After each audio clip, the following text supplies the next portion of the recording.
Hello everybody and welcome back. So today we decided to purchase the Quest 2 and there's a lot of reasons why I purchased this.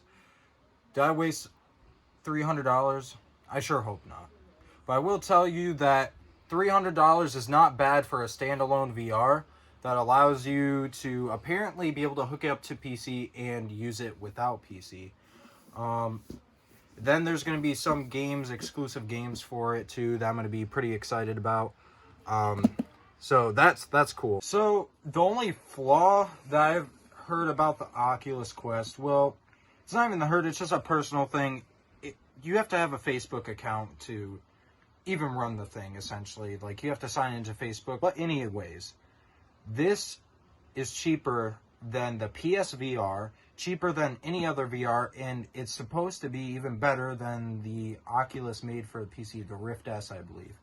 So let's get right ahead and just jump into this, okay? Got this nice little flimsy thing. Okay, that doesn't really matter. Whoa. Ooh, that's butter right there, man. So what is this? This is probably some charging cable of some sort. Oh, whoa. Supposed to open that way. Okay. Yep, so charging cable, USB-C, that's nice to see in these days. A lot faster, more reliable charging. Stickers, pamphlet, you know what. Okay, you know what? I'm actually going to be that kind of guy. We're going to go over the controllers first.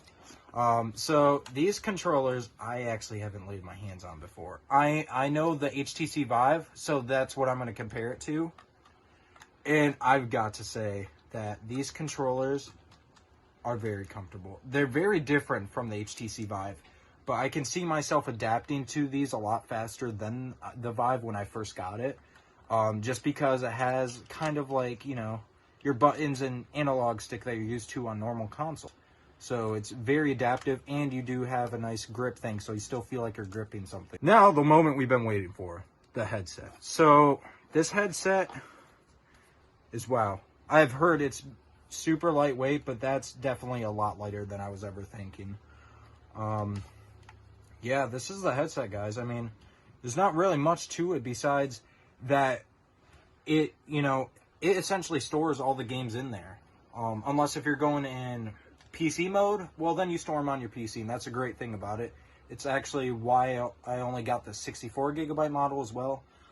Just because of that fact, like, you know, I could store a good handful of games on here. I mean, they're like 2 to 5 gigabytes. So I'm going to go ahead and jump into some gameplay. I hope you guys enjoy, and let's get right to it. Around with the Oculus Quest 2, and it is amazing VR. Honestly, there's so much more that it brings rather than the HTC Vive. As I said in the unboxing, that's only VR or top VR I've ever like really experienced with, so that's the only thing I can compare it to. But there's a big price difference from when I bought the original HTC Vive for $800 compared to $300, which is $299 for 64 gigabyte Oculus Quest 2. The games I'm going to be testing for the video, at least, Beat Saber, Hyperdash, King Spray Graffiti, and Sorrento. So these games are the games I ended up choosing, and King Spray is going to be in the PC VR. The features that this Quest has is actually very, very nice. You can use your hands, like you can just literally scroll through things and actually use your hands. It tracks it for you. The tracking is amazing, by the way. The tracking with the controllers or your hands is very good. With the hands, it isn't perfect yet, but I can see it being there in the future for sure. And especially games adapting to that and maybe actually, you know, using it in quite a few games. So the space awareness too, which they call the Guardian in this case, is way better than Steam VR by a long shot, at least for the HTC Vive. I don't know if on other reality headsets it changes, but on the Oculus Quest 2 it's very intuitive and very easy for you to really figure out what you're doing here. Now I will say in King Spray Graffiti it might have not been the smoothest gameplay because it was like kind of lagging through that. But then I even tried a USB cable, and last night I got it to work. Fortunately, might have to get something like the link cable, because the link cable I believe is like $79.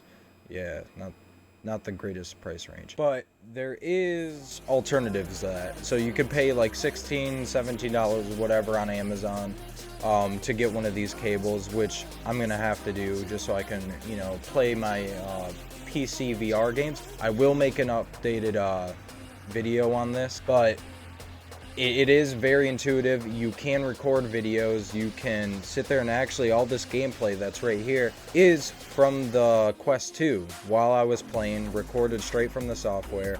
And I know a lot of people who actually record their Quest 2 gameplay also do this. It's kind of set up almost like a console. Like, you have your friends list, you have your game library, you have all that essential stuff that you need. And I gotta say that the graphics are unbelievably clear. On the HTC Vive, it's really kind of hard to read any like fine writing. And I don't mean super fine writing, I mean just smaller writing. And on the Oculus Quest, it's very clear. This headset, if you're getting your first headset, is something you should do. And if you already own a VR headset, such as maybe the Oculus Rift S, go with this. It's way better than the Rift S. I think this is how the VR community is gonna grow, is off the Oculus Quest 2.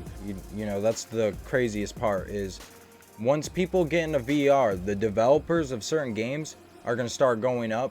They're gonna start doing more, they're gonna start making more, and they're gonna start making it better. Anyways, I hope you guys enjoyed the review, the unboxing, and this video. I will see you guys in the next one. I'm out. Reach for the stars, 'cause we're aiming high.